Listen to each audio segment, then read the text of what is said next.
Hello everyone, time for another record update, and the oldest ones of these are from August, so I'm quite a bit behind. First one is Gregg Allman's solo album Laid Back from 1973. This is the last year's reissue. It's a gatefold. Musically this is very similar to Allman Brothers Band, but like the title says, Laid Back, this is more laid back feeling, and there's also like one of the songs is like jazz and one of the songs is like country, and the attitude here is more laid back than with Allman Brothers Band. But yeah, very good album, highly recommended for the friends of Allman Brothers Band.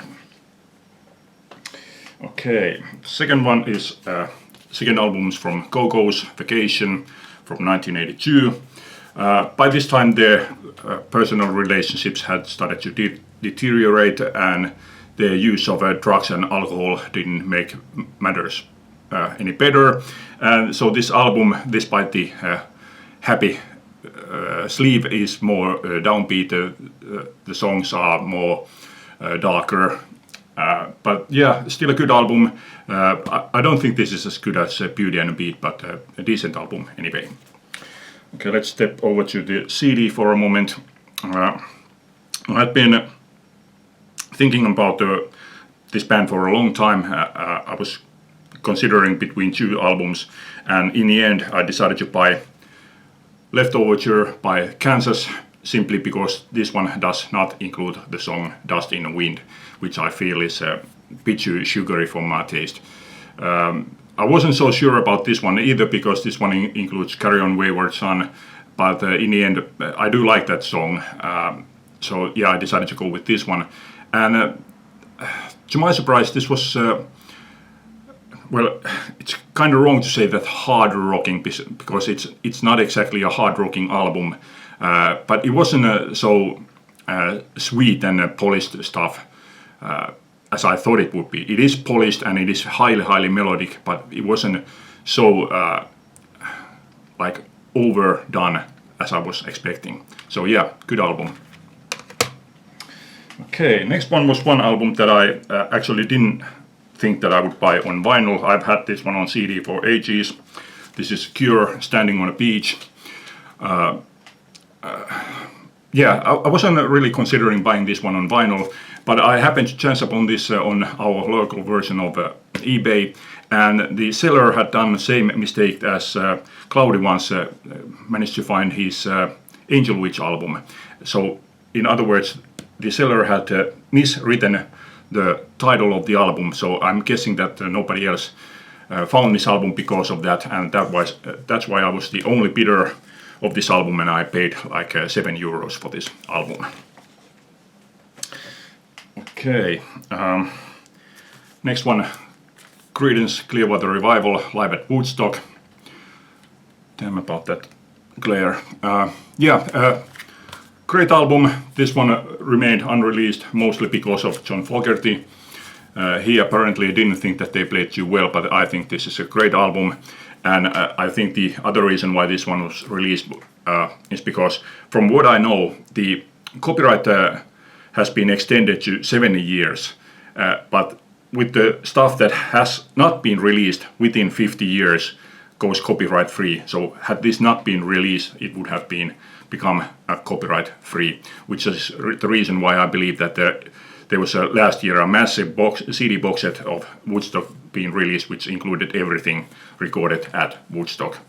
So good thing for me, because now I had one more Woodstock live sets, and this next one is more of the same. This is the band's 50th anniversary release, and I bought this simply because this double CD version includes their full set from Woodstock, and also additional bonus tracks. I have the older, this is from 2000, and this one includes 7 bonus tracks also, and these same bonus tracks are also included on this new one, plus additional bonus tracks.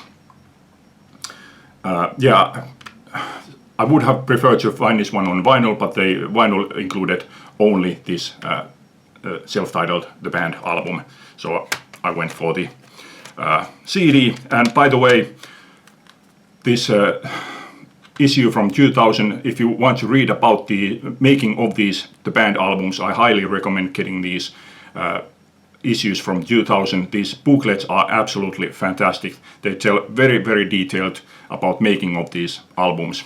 I have 4 or 5 of these. Just brilliant. Much better booklet than what is here on the 50th anniversary issue. Okay, let's move on to Stax Soul, Otis Redding and Carla Thomas, King and Queen. Brilliant, brilliant Stax Soul as usual. Great, great find. And next one, From the Beginning, Small Faces. For a very, very long time I've had just one compilation from the Faces and the Ogden's Not Gone Flake, and that's the reason why I haven't bought more, because I actually hate that Ogden's Not Gone Flake, the side where the man is talking that Cockney slang. I really hate it, so much so that I don't really even know that do I like the songs on that side of the album.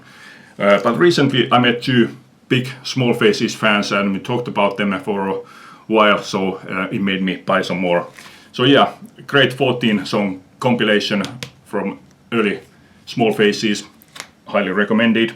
And I also bought their first album, self-titled Small Faces, and this one includes both the UK and the US version of this album, as there was quite a bit of track listing changes. The US version is this one. There are but 4 Small Faces, so it was a really convenient way to find both of these albums. I do actually see this US version from time to time, but I don't recall seeing this on vinyl, I mean, but I don't recall seeing this one on vinyl, so it was a really good way to get the both of these. And I actually prefer the US version of this album. The UK version includes a couple of sort of humorous tracks, which I actually don't find very humorous.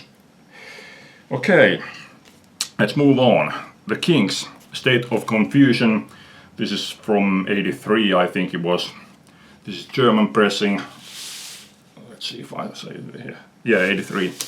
I didn't have any albums from the Kinks' '80s material. I only have one compilation that extends actually to just '83. So I wanted to get one album, and I just chanced upon this one. It's in excellent condition, coming with the printed inner sleeve also.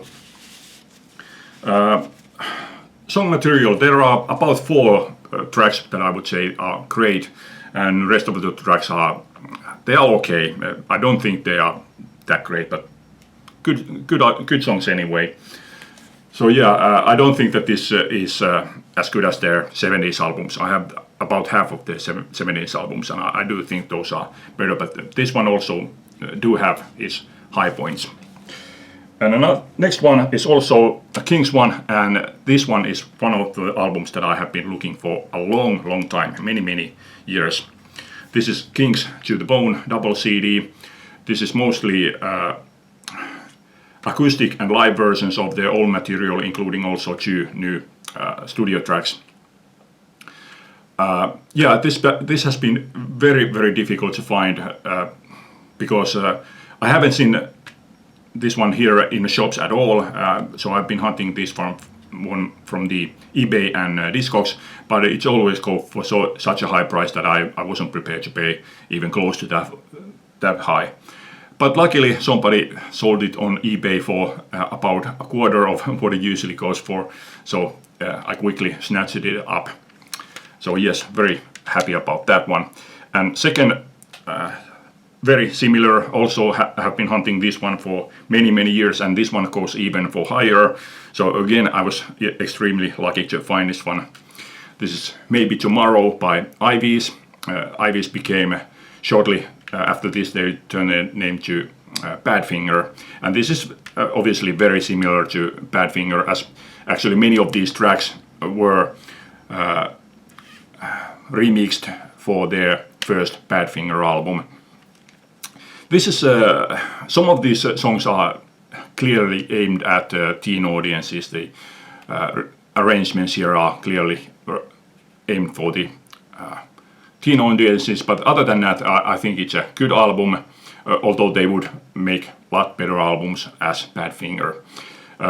As a warning, if you are trying to find this one, there is a bootleg version of this released on Orange label. This one is original Apple label, including several bonus tracks.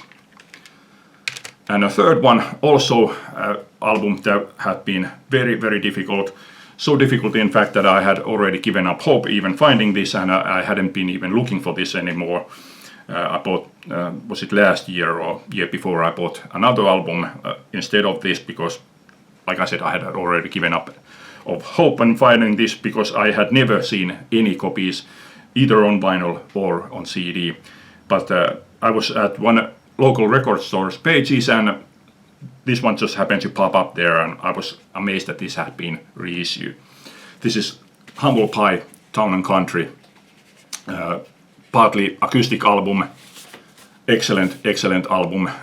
Really happy to finally get this one. And this is actually now the third different sleeve that I have seen this album being issued with. Okay, and then this one was an upgrade. This is Crosby, Stills, Nash & Young, Four-Way Street. This is actually one of my favorite live albums. I do see this one a lot. Yeah, the reason why I needed an upgrade was that I was about to play this album one time, and one of the albums slipped off from my fingers, and I had a kind of massive scratch to it. But yeah, I did see this loads of times, but they was always either in too bad condition or too high price, so it was difficult to find this one for nice price and in good condition. And this one, I think this is original French pressing, and it has a different gatefold sleeve to what I had before. And the gatefold that I used to have was like this one. It's now on this insert. Okay, and then let's end this one with two Finnish releases.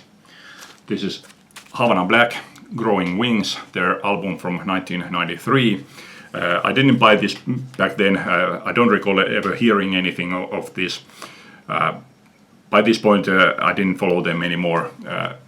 I wasn't a big fan of them on album. I like their first full-length album, which I still think is an absolutely fantastic album. And I also liked their first EP, which was released prior to their first full-length album. But their second album, well, yeah, I did like that, but it wasn't as good anymore. So by the time they released their third album, I had already given up on them. Although I did see them live whenever I could. But yeah, I only bought their third album like, I don't know, 5 years ago or something like that. And now this one was released on vinyl, so I snatched it up. Double album. Side 4 is bonus tracks. Great find, and second release also from them, and this one I don't recall even seeing back then.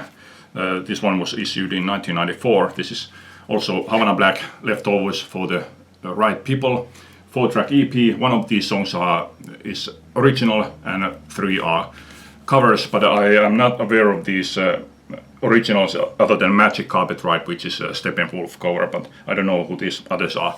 But yeah, both of these albums or album and EP are great 70s hard rock. Really good stuff. Okay, that's it for this time. Hope you like this. Thanks for watching. Leave a comment. Bye.